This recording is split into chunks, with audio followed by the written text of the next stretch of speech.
montrer les 4 façons de personnaliser les emails de votre e-commerce. Parce qu'en fait, les séquences automatiques, c'est génial dans un e-commerce. On peut voilà faire plein de revenus avec, mais on peut rapidement se retrouver avec des emails génériques pour essayer de les faire toucher à tout pour faire en sorte que les emails puissent s'envoyer à n'importe quelle personne qui va recevoir ces flux automatiques qui seront déclenchés. Mais le problème, c'est que on arrive souvent à finir par faire quasiment du copier-coller tellement que c'est générique et même beaucoup de freelance ou de d'agences font du copier-coller. Moi, ce que je vais vous proposer, c'est 4 méthodes pour personnaliser vos emails facilement et comme ça, même si c'est des séquences automatiques, les lecteurs aimeront recevoir ces emails et achèteront via ces emails. Alors, on commence directement avec la base déjà, c'est de mettre la balise first name qui permet d'afficher le prénom de la personne. Je dis que c'est la base, mais pourtant, toutes les marques ne l'utilisent pas. Alors, je vais vous donner 3 conseils pour vraiment, tout simplement en profiter au maximum. Déjà, la base, c'est de bien récolter le prénom de la personne dans le pop-up. Parce qu'on peut mettre cette balise, mais si dans notre liste, quasiment personne ne met son prénom, quasiment personne, enfin on a récolté quasiment le prénom de personne, tout simplement, ça va faire par exemple bonjour first name, ça va s'afficher avec bonjour et avec un vide tout simplement si on n'a pas le prénom de la personne. Alors déjà la première chose c'est de récolter le profil property first name, récolter le prénom de la personne dans votre pop-up. Ensuite, comme j'ai 2 conseils aussi sur les prénoms, il ne faut pas utiliser la balise en début de phrase. Par exemple, j'ai déjà vu ça beaucoup de fois sur des e-commerce. Imaginons que ça c'est un objet d'email, first name défaut, etc. Voici votre cadeau. Du coup, ça devrait être par exemple Baptiste, voici votre cadeau. Mais le problème, c'est que quand on n'a pas le prénom de la personne, ça va afficher un vide. Et qu'est-ce qui va s'afficher? Ça sera ça, espace ou un vide, virgule, voici votre cadeau. Voilà, on voit que c'est pas très beau, c'est pas vraiment pensé pour ceux où on n'a pas le prénom. Ça, c'est une erreur à ne pas faire quand vous utilisez le prénom. Et dernière chose, aussi utiliser la balise dans le texte de l'email avec un peu d'originalité. La base, c'est de dire par exemple bonjour first name, mais on peut aussi le mettre dans un email avec plus de dynamisme. Par exemple, en plein milieu d'un email, on peut dire et vous savez quoi là par exemple Baptiste, et après on continue dans le mail, on continue à parler du mail. Tout simplement ajouter du dynamisme même au milieu du mail. Comme ça, vous pourrez utiliser la balise prénom, mais mieux que tous les autres e-commerce. Ensuite, on peut utiliser les blocs dynamiques. Alors par exemple, ça c'est l'exemple le plus parlant, c'est d'afficher le panier de la personne dans un mail de panier abandonné, par exemple, comme ici.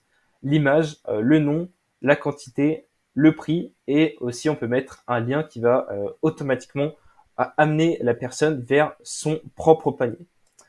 Et ça, on peut faire ça sur plusieurs flows. Par exemple, le flow Browse Abandonment, on peut afficher le produit que la personne vient de regarder.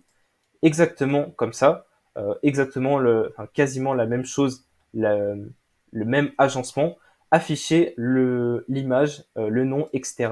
que la personne a vu. Ensuite, panier et paiement abandonné, comme ici, tout simplement, afficher le panier de la personne. Et autre chose, aussi dans le flow post-achat, et ça, peu de e-commerce pensent à ajouter ce bloc dynamique, mais tout simplement ajouter tous les détails de l'achat de la personne. Par exemple, afficher les produits, les prix des produits, par exemple aussi le total, le prix de la livraison, et aussi afficher après les informations sur l'achat, par exemple les informations de livraison. Ça n'a pas pour objectif de vendre, mais ça va rassurer la personne, toujours avec plus de personnalisation, des mails vraiment faits pour lui spécifiquement. Ensuite, troisième façon de personnaliser vos emails, et ça désolé, mais c'est disponible que sur Shopify pour l'instant, c'est les codes dynamiques, code promo dynamique. Alors un code promo normal, c'est par exemple Welcome 10. Un code promo dynamique, c'est par exemple Welcome 10 avec une suite de chiffres aléatoires. Et ça, c'est quoi? C'est que, en fait, Shopify va créer un code unique pour chaque personne.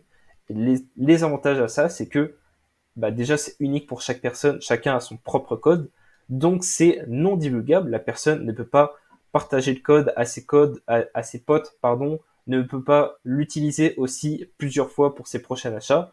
Là, chacun a son propre code. Et le gros avantage, c'est aussi de pouvoir mettre une date d'expiration. Par exemple, imaginons que ça c'est un code promo qui est donné au premier mail de bienvenue, c'est-à-dire J0, tout simplement. Enfin là, on dirait que c'est JO, J0. On peut établir une date d'expiration X jours après l'envoi de ce mail. Par exemple, je sais pas, on peut mettre 7 jours après que le code ait été généré. Et ça permet d'ajouter facilement de l'urgence sans mentir parce que là, l'urgence, elle va vraiment marcher. Le code, il va vraiment expirer au bout de 7 jours. Et ça, c'est vraiment un vrai plus à utiliser dans vos flows. Quand vous donnez un code promo, c'est mieux de le donner avec une date d'expiration pour vraiment plus pousser à l'achat. Vous verrez dans les statistiques que les gens achètent souvent au dernier moment. Et dernière chose, ça c'est vraiment la plus poussée, celle qui va vous apporter le plus de résultats si vous mettez les efforts dedans pour personnaliser vos emails, c'est de créer plusieurs variantes de mails pour aller encore plus loin dans la précision. Là, je vous ai donné 3 exemples. Par exemple, ici, c'est le flot de panier abandonné d'un de mes clients. Et là, ici, on a segmenté en fonction du montant du panier de la personne. On peut voir, c'est ici la segmentation. On voit qu'il y a plein d'emails. Alors, que je vous explique rapidement, même si là, c'est un peu flou. Là, en gros, ces emails, c'est quand le panier de la personne est en dessous de 20 euros. Ici, c'est quand le panier est entre 20 et 50 euros. Ici, entre 50 et 150. Et ici, plus de 150. Et comme ça, on peut faire des messages encore plus précis. Par exemple, on peut parler de la livraison gratuite. Imaginons que là, en dessous, entre 20 et 50 euros, la personne a un panier entre 20 et 50 euros et que la livraison gratuite est offerte à 50 euros, on peut dire, vous aurez bientôt la livraison gratuite si vous ajoutez un ou deux produits. Tout simplement pour pousser la personne à acheter plus et à profiter de la livraison gratuite. Et après, on peut faire d'autres choses. Par exemple, plus le panier de la personne est gros, plus il possède de produits et plus on va par exemple donner une grosse promotion pour encore plus inciter à l'achat. Ensuite, autre exemple, segmenter en fonction de l'intérêt de la personne. Par exemple, au pop-up de bienvenue d'inscription à la newsletter, on peut demander des informations sur la personne et ensuite on pourra se servir de ces informations pour faire des emails précis en fonction de ce que la personne a choisi. Ici, dans l'exemple, c'est une boutique qui vend des produits pour chevaux, chats et chiens. On va tout simplement faire un mail pour cheval, un mail pour chat, un mail pour chien, plus précisément pour encore plus aller chercher loin et toucher le lecteur dans ce qui l'intéresse vraiment. Et ensuite, dernière personnalisation, enfin dernier exemple de personnalisation ici, c'est pour le flow post-achat, le flow qui s'envoie juste après l'achat de la personne. Et là, on peut faire quoi? On peut segmenter en fonction du nombre d'achats de la personne au cours de sa vie. C'est ici ces emails. Alors pour vous expliquer rapidement, là c'est un email qui va simplement remercier la personne d'avoir acheté et on peut simplement faire plusieurs variantes pour éviter la répétition, pour éviter que les acheteurs réguliers reçoivent tout le temps le même mail et des mails, si c'est tout le temps la même chose, c'est pas très agréable de les recevoir. Du coup, ce qu'on peut faire, c'est merci pour votre achat, encore merci pour votre achat, merci pour votre fidélité, merci encore pour votre fidélité. Vous faites partie de nos meilleurs clients. Voilà, tout simplement ajouter plus de variantes pour ajouter plus de précision et aussi limiter la répétition. Voilà du coup pour les 4 façons d'ajouter de la personnalisation et d'aller plus loin que tous les autres e-commerce qui font quasiment du copier-coller et qui font des emails trop génériques. Pour rappel, le prénom de la personne, des blocs produits dynamiques, des codes promo dynamiques si vous êtes sur Shopify. Et enfin, aller plus loin, ça c'est pour un peu plus tard, on va dire, d'ajouter des variantes d'email. Du coup, voilà pour les 4 façons de personnaliser.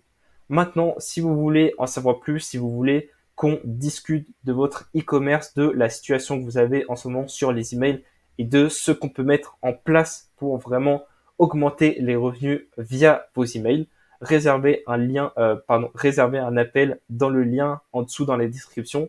On pourra en discuter. Voilà, merci. Bonne journée.